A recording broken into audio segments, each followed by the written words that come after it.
Hello, everyone, and welcome back to Roompact's ResEdChat podcast. If you're new to the show, this is a platform to showcase people doing great work and talk about relevant topics in residence life and college student housing with folks who work in the space and with the space.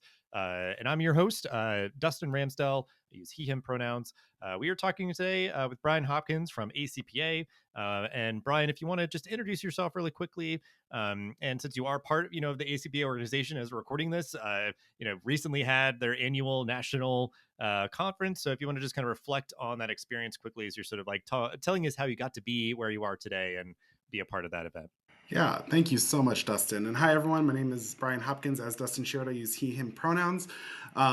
I currently serve as ACPA's Director of Convention and Events. I have been in that role since December of 2022. Prior to that, though, I was serving as a higher education professional myself. I kind of joined I actually joined the profession in 2009. When I finished grad school, however, did have a full kind of GA ship prior to that starting back in 2007. So to give you a little bit of a trajectory for me, so you know what perspective and what identity-based work I've done that has kind of brought me to this place. When I was in graduate school, I was actually serving as a graduate hall director at Clemson University. So I started kind of that professional or paraprofessional work in housing and residence life, and then took it on to my first professional role at Syracuse University, where I served as a residence director and eventually a dual position as their residence director and their coordinator for inclusion within their Office of Residence Life. Spent about 5 years there. So overall, working in that residence director, leading kind of residence hall spaces for about 7 years, with varying focuses on living learning communities, residence education, and different types of populations in different residence halls and all of those types of things. But after that, I actually kind of took a little bit of a break outside of the residence life territory. I went to Stony Brook University, where I started working in student orientation and then continued that work at the University of Mount Union with a broader focus on first year experience, and then kind of wrapped up my higher education career thus far, because we never know what the future holds, right? Working in academic support at the University of Mount Union. So very much had those experiences at some small private liberal arts institutions and then some large, either both public and private institutions, with D1 athletics and everything else going on along there. Currently, I also am a doctoral student at the University of Wisconsin-La Crosse, pursuing my doctoral degree in Student Affairs Administration and Leadership. And the reason why I think that is important comes up a little bit next, or a little bit in the future parts of the episode. But that is my professional background, right? So grounded in housing initially, which is, as everyone knows, just such a phenomenal place to really gain so many skills in terms of how to be a successful higher education professional, with exposure to supporting students, a lot of exposure to crisis management, to project management, and to supervision, and all of those very, very important things that develop those skills along the way. And with that being said, kind of diving in, and as Dustin said, we did just have our ACPA 2025 convention in Long Beach, California. And as someone who currently resides in Ohio, I mean, it's a little bit warmer this week, but let me tell you, the weather was absolutely phenomenal. So I will at least enjoy that. And that while I was there, I was enjoying the sun and the warmer weather, but then got off the plane when I got home in what felt like sub-zero temperatures. And of course, I didn't take a coat, because who needed a coat in Long Beach? So that was a fun time. But when I think about that experience, the Long Beach Convention, and I want to go on a little bit of a history tour there for a second. Long Beach was initially supposed to be our convention in 2021. So this was a contracted convention back in 2014. And then in 2021, we all know why we didn't have one, right? We couldn't host an in-person convention because of the COVID-19 pandemic. So then that was rescheduled for, 2025. And as a result of that reschedule, this convention happened at a time that it does not normally happen. We met in mid-February, and ACPA has not had a convention in mid-February at any other time, which, felt different and maybe a little weird at first for a lot of reasons, because these big conventions that happen are always in March or very, very early April. Going all the way back in February feels like it's very close to the beginning of the semester. It's still winter for, the country and different for the United States and different things along there. And it took away from some planning time. So it was kind of this thing that really was like, ugh. And people didn't know to think about it, right? Are people fully thinking about that early enough to realize, oh, it's coming up so quickly, when it's not like me? My everyday life is thinking about this convention, and the team, it's their everyday life thinking about it, but it's not necessarily going to be your typical student affairs professional to think about, oh, this is when ACPA is definitely going to be. So there were just a lot of things about it being in February that just did not feel great. But we had to make the best of a situation. And let me tell you, coming home from that convention, and this is where I get to the point of the question, is that the only thing that I could say is that it happened when it happened. It was like the universe telling us that we were going to need it. With everything that has been going on in 2025 so far, all the challenges that higher education professionals, residents, life professionals, everyone have been experiencing, with the introduction of different regulations, different policies, kind of changing how we do our work. That opportunity to come together in community, to be with one another, to brainstorm and to think about, what does this mean going forward for all of us, but also to kind of fill our buckets, to go back home and to actually go back to our campuses ready to support students and rejuvenated in new ways. You could never have told me that we needed that in February like we did this year. And so, in some ways, the fact that that is where we ended up on that rescheduled cycle of it being in February, in some ways, it just feels like it was right. We also, before we knew everything that was going to be coming, we developed kind of a tagline for this convention of "Take a breath and begin again." And really, it was maybe more of a meaningful tagline than we intended for it to be at the time, right?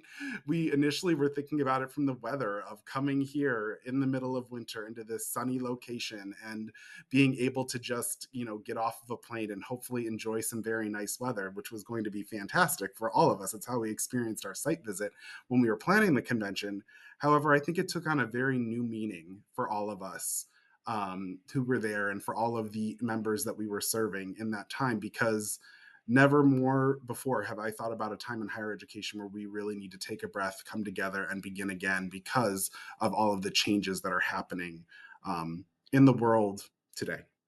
Yeah, I appreciate you sharing all your story and about this recent event, because I think that is just a sentiment that is coming up a lot as I've been hearing folks kind of posting and talking about their experiences at conferences this calendar year. Is that there are spaces that are needed now more than ever, just even for the sense of community and camaraderie, and to share sort of perspectives on this moment and strategies for how to kind of navigate it. So I think, yeah, glad that that was a feeling shared by you, and I'm sure many others that went to the recent ACPA conference and everything. And I think, yeah, I mean, it's just uh, something where like it is like tough because like you're planning months in advance, you don't know precisely, like you do have to kind of just like maybe stick to like general platitudes or do it where it's flexible enough to kind of adapt to the moment and stuff. So I think it's yeah, very very serendipitous, I guess, how everything kind of worked out. But One other thing, and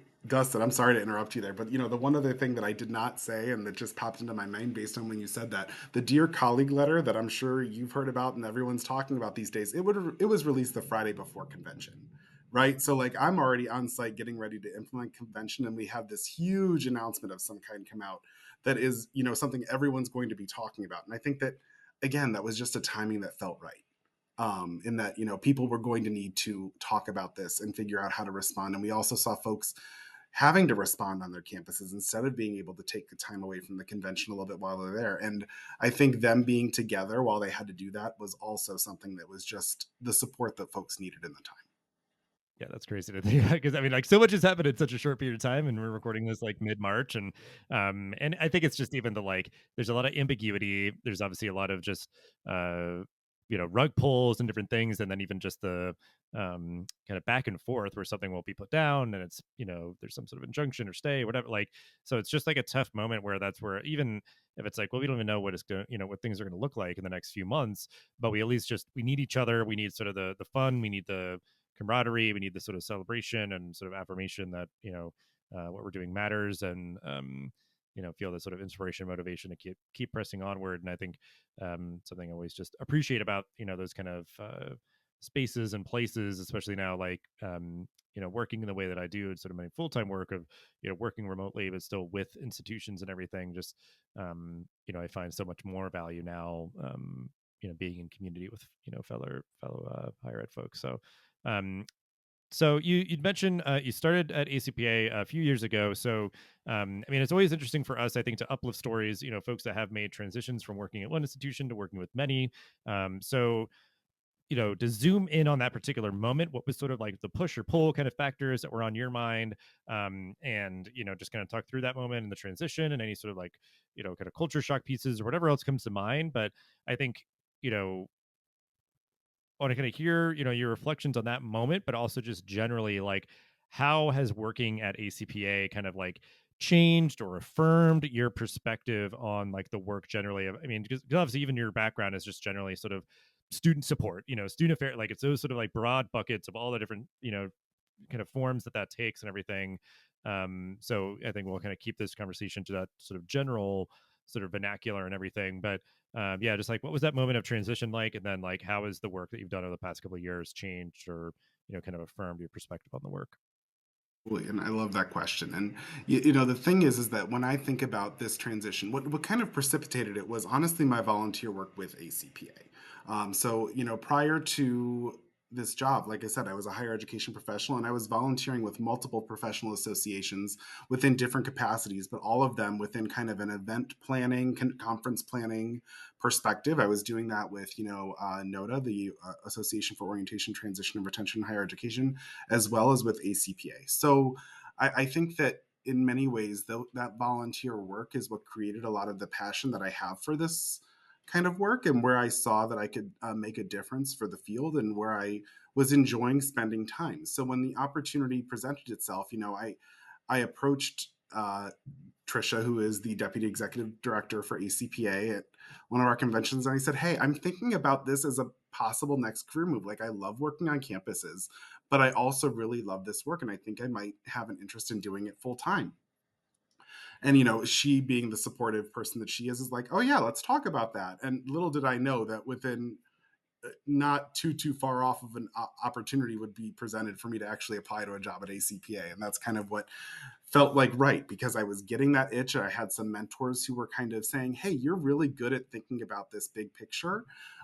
You're really good at these details that go into convention planning. Maybe this is something that you should think about." And so, I had some great mentors in Rachel Beach and others who very much, kind of started my thinking across that line. And the truth is that I still love working in higher education. I still love students. So who's to say it will always be a thing? But where I'm in an association work, I don't know. Who knows what the future brings? But for me, I think the thing that I would also say about this transition is that whereas I am in a completely different kind of world, in association world, as opposed to working on a college campus, I think that because I am also a doctoral student, it has grounded me in what the base work is and what the work is that's most important for our members. And I think that that has been incredibly valuable, because I'm always still hearing perspectives, not just from the volunteer leaders that are planning our professional development events, but from my colleagues within my doctoral program. I think that's all teaching me, all these things and all these perspectives and all these experiences that in many ways now it's my job to somewhat respond to supplement and to support, as this association professional whose main focus is supposed to be on the professional development of higher education professionals. So when I think about that grounding, I think that that is what has also kept me in this space of almost feeling like limbo-ish sometimes, right? Of like, yes, I am an association professional and association leader, but I am also still very passionate about higher education and that work, and still have very strong attachments to it, which I think benefits our members in terms of like the professional development that we are creating, because it comes from that perspective of the both and. Yes, I am doing this work. However, I have this background, and I think that that's incredibly important for ensuring that we are creating such valuable experiences for our membership. Um, and when I think about this too, I think that the thing that excited me the most about the position, I was working at a small institution in the northeastern part of Ohio, right? Great institution, loved my time there, learned a lot, grew a lot. But this takes me to thinking about higher education more on a global level. I mean, even if you think about it from the perspective of the Institute on the Curricular Approach, which is one of our signature institute events, we have a number of participants from Canada every single year who attend that institute. So it's not even just thinking about higher education within the context of the United States, it's actually thinking about higher education even more broadly and thinking about it from the perspective of what are the global trends that we are also seeing. And sometimes we're in meetings where we will have a faculty member who speaks up like, well, what about our participants from Canada? And we'll have a faculty member in that for this institute saying, yeah, we have this too. Like the things that you are experiencing are not just the United States. They're actually things that we are going to experience in Canada because there are just certain cultural shifts that are happening. It's not just in one country or another. It trickles out. We are a global world these days. So whenever you have a movement out there that is occurring, it is likely impacting professionals across the divide. And I think that in many ways, having that global perspective on higher education and thinking about how do we move forward, how do we keep things going in a direction where we are advancing higher education, we are not staying stagnant, I think is even more important. And I think those are the things that always come to mind when I'm thinking about this work and how transitioning to this work has continued to challenge me in new ways, in very meaningful ways, to think even more broadly beyond my own experiences to date. Yeah, that's like kind of the interesting thing. I think is just the more that we can like normalize struggles, but then also share like best practices kind of things. It's kind of like the right combo, and conferences and events are always a great way to do that. So I think that idea of even like normalizing in the sense of like other places around the world, other higher education institutions across the world are dealing with similar things. And even the idea maybe if like some of them, were able to address those problems, solve those problems, like it's great to be able to hear those stories because obviously they're just going to be coming at it in a completely different context and everything. But if they were ending up at the same place of having to deal with a similar issue and, they maybe solved it, like it could just be um, just a great way to have like a different frame of reference, like a different sort of objective outside point of view versus like folks who are sort of so baked into how like American higher education is. So I think yeah, it's really interesting, I guess, that you've been able to get that kind of perspective and do it much more kind of firsthand than others might. Like they might just only kind of read about things and have to kind of infer themselves about, one thing or another and sort of similar struggles or whatever else. So um but I think just this will really be the sort of like bold circle underlined, like kind of main kind of takeaway and point to be made here is I think with all of you've said and kind of the journey you've been on, and coming right off a few weeks ago the national and sort of global event of ACPA and bringing everybody together and having that time.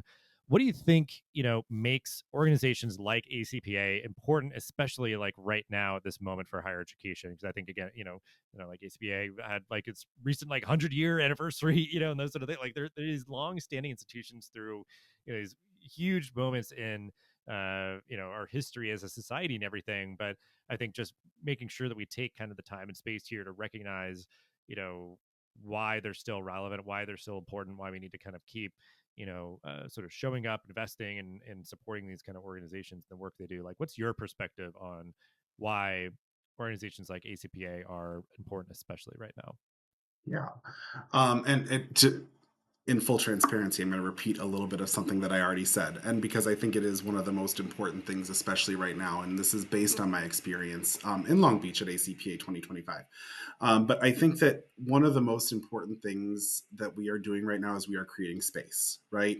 It is very easy to stay on and I experience this as a professional, and that's why I say this, like coming from this, like I know what it was like as a professional to do this too. But when we are going to our campuses every day as higher education professionals, it is very easy to kind of get into that silo, into that mindset, into that headspace of this is my campus, this is exactly what I need to do, and this is what I need to focus on. These are the people that I'm interacting with every single day.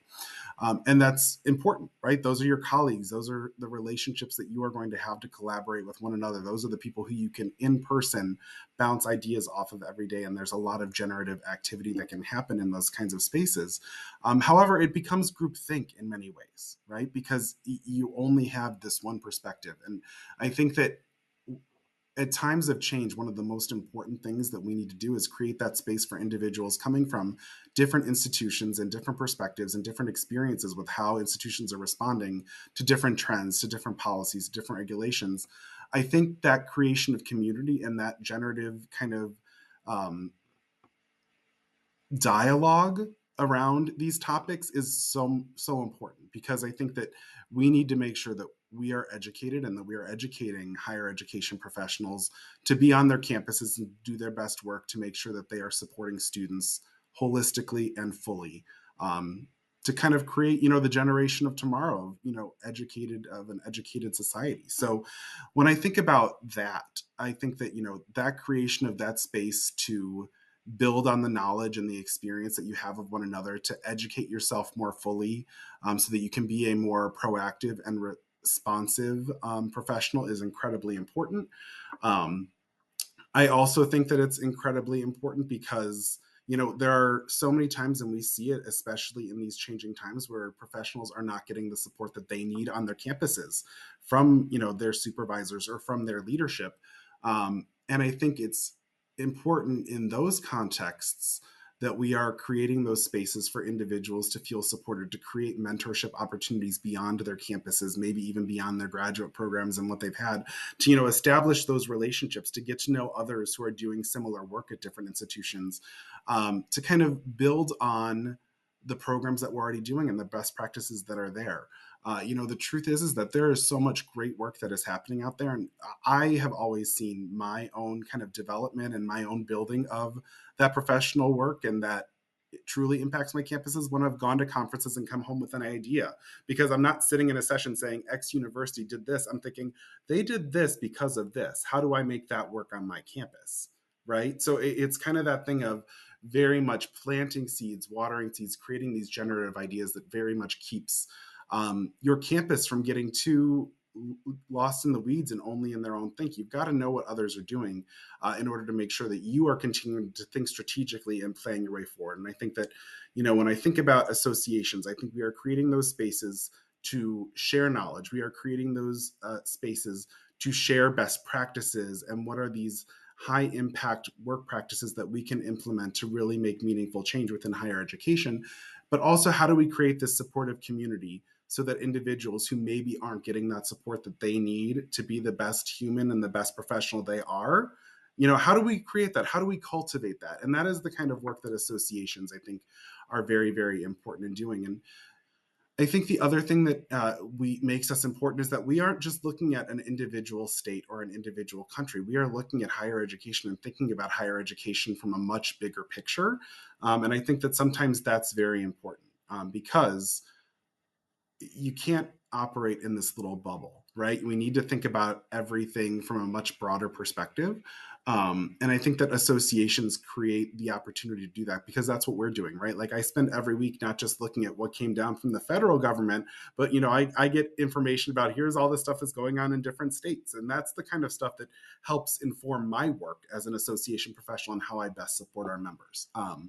So, we're thinking about it from a much more cohesive, I think, perspective, as opposed to just this one little space in this one little part of the state. Yeah, I mean, I really like what you said about like, that individuals at institutions just may not have a lot of opportunities for like kind of, certainly like deep immersive professional development, but even just like any kind of like good kind of intentional time to do these sort of things. So I think, having if never, any other time throughout the year, you've got like, organizations like ACPA committing to, fostering these sort of learning opportunities. But I think I've always appreciated just certainly like the space in the community and that camaraderie and everything. But it is where it's just like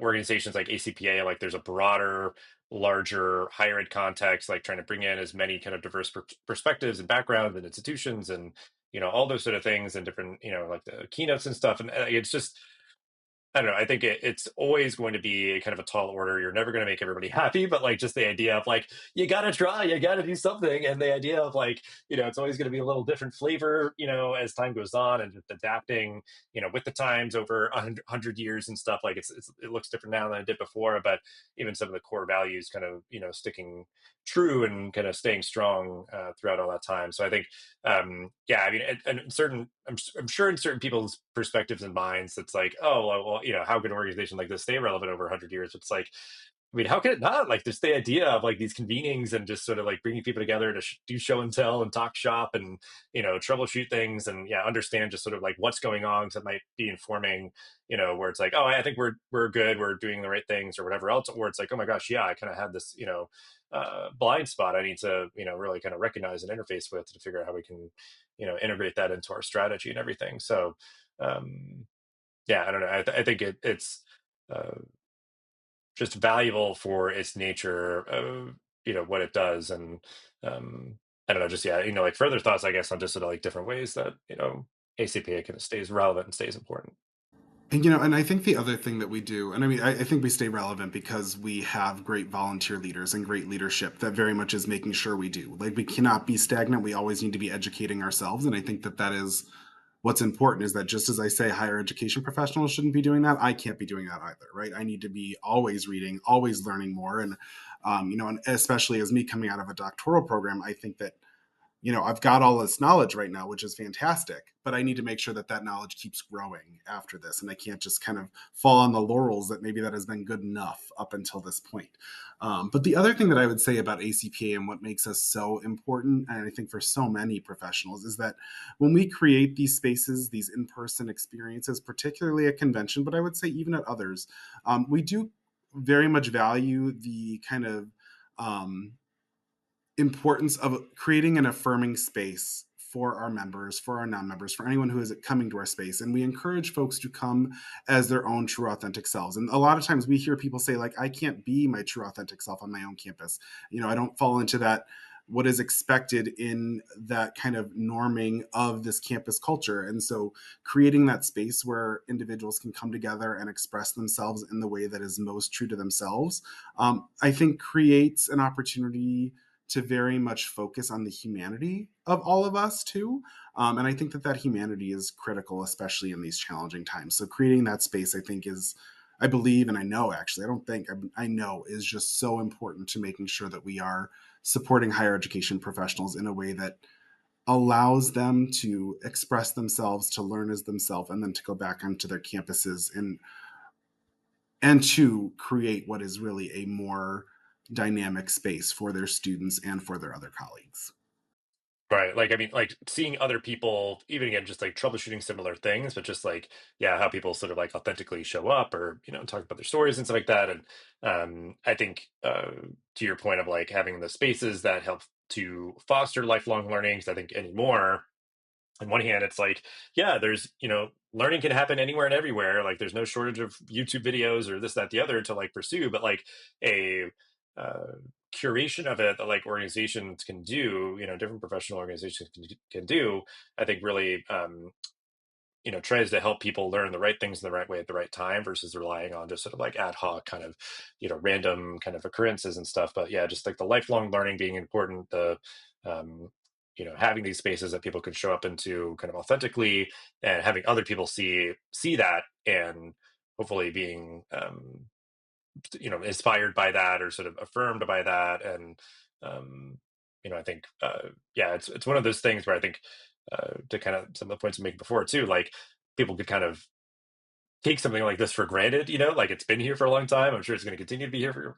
for a long time. But I think if you value these communities, you value these spaces and places and organizations and stuff, it's like you got to make sure that you keep showing up, keep kind of giving back, and all those sort of things. Like you said, like obviously a lot of generous volunteers and stuff, but 'cause it makes you think of like, it's like, hey, you like your local coffee shop, you might be like, oh, they're so great or whatever. It's like you do have to actually kind of go there sometimes and do your part to like make sure they actually like survive and persist and all that. Like it's not just written into natural law that like any of this stuff is supposed to, be here and that sort of thing. So all right. Well, all that to be said, as we're wrapping up here, I want to kind of give you the final word here on just sort of how you can maybe like wrap everything up, all that we've kind of covered and sort of value, professional organizations, you're kind of transition into working kind of, this wider scope and everything.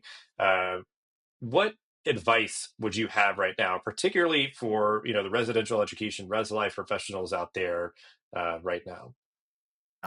Definitely a few things come to mind. And I think, The first one is don't trust other people teaching you things. You need to be your own educator in some ways right now. All education can come with a taintedness to it in some way, shape, or form. And I don't mean that in a bad way or in a good way, but it's important that you're doing your own reading. It's important that you're doing your own critical thinking. So focus on putting professional development time in your weekly or monthly or bi-weekly schedule and hold yourself to that. Save articles that you want to read, podcasts that you want to listen to. However you do it, it's important to make sure that you are keeping yourself informed, so that you're not just relying on information that is coming down from, say, supervisors or leadership. Like, make sure that you are an educated and engaged participant in this, and don't be afraid to ask those critical questions, right? The more education you have, the better the questions you can ask, to make sure that you are keeping yourself and your students at the forefront of the thought process at all times. And I think when I think about that, especially for res ed professionals, like, you are on the ground, especially if you are in the residence halls. You are the ones who are interacting with students on a daily basis. I mean, they're living with you. I remember what that was like, and I think that you have a different pulse on students than other professionals do because of that experience. So making sure that you are knowledgeable and aren't afraid to speak up, you need to make sure that you have that knowledge to do so, and to do so in very meaningful ways to ensure that students are always being taken care of. And the other thing I would say is making sure that you're taking care of yourself, whatever it takes in your life to make sure that you do not get burned out, whether it's joining a club off campus, whether it is, making sure that you are using your PTO. Yes, that PTO is yours. You need to use it. Do whatever you need to do to make sure that you are able to stay sharp for your work and for your students, but also for yourself. And I say that because this work is important. And I think that one of the things that I will say right now in higher education is that I don't think that there has been, in my professional experience, a more important time for us to do great work and to make sure that we are constantly doing great and informed work. So, and in order to do that, you have to have the energy, you have to have the stamina, you have to have the motivation. So make sure that you are taking care of yourself, take care of the human within you, and just make sure that you are very much, always pushing higher education to be better, because we are still a young field in many ways. And I think that it is important that we live up to the moment right now. So that is my parting word: is make sure that you are not burning yourself out so that we can really meet the moment. Yeah, great advice. And I think sometimes it's that idea of like it's like the radical notion of like finding joy in sort of a like very hard moment and stuff. Like the idea of like take care of yourself, take your PTO, like do all those things so that you can do good work, and that like again even in sort of spite of this moment or so and sort of like like that's what I would like say to people. It's just like it's almost like I'm like bitterly resenting, but then it's sort of channeled into this sort of like optimistic energy of like I'm not gonna let them win. I'm gonna keep trying, I'm gonna keep doing the work, I'm gonna do all this stuff. And I think like you said, I mean, I think it's an interesting sort of asterisk on some of the things of like lifelong learning and all that. And like I think it kind of undergirds the idea of like the organizations or things in your life that you trust, that you feel are validated and all that, like you know investing that much more in those resources to do your learning versus just like stumbling around YouTube and related videos that it just serves up to you because of an algorithm that often doesn't care about like the accuracy of information. The idea of like yeah, we need to keep learning and growing and doing that together, but doing it in a way that we have that sort of critical thinking and sort of the scrutiny and sort of again, there's no shortage of different resources and information out there. So I think it's something, if there's any topics that you care about that will help empower you to do great work and any of those sort of things, like um, just being thoughtful about how you approach it. Because I think we obviously all have sort of our biases of just being like, aha, the one thing that affirms my point of view, and this is gonna like run with that. It's like we can all get sort of led astray there. So I think it's always just be good, because especially if you're trying to like build coalitions and actually get things done in sort of a sustainable way, it's like you're going to need to like do your homework and bring all this sort of information and sort of justifications and studies and stats and whatever else that you can find to support that. So I think it's even that idea of like that sort of work matters, if that's somewhere that you can find a like like a sense of peace or zen or whatever else of like I'm gonna just like dig in, I'm gonna know my stuff, and I'm gonna be able to like really dig in to advocate for a thing that we need to be doing, or we should or could be doing to do our best work, support our students, and all that kind of stuff. So I think throwing all that into a blender, and great sort of final thoughts and pieces of advice for folks to really take inspiration from. We'll have ways to connect with you and ACPA, of course, in the show notes for this episode. But just really appreciate you and your time. Coming off a couple weeks ago, your big event there, and reflecting on that and just sharing all that you did. It's just much appreciated. William, thank you for this time. It was great chatting with you.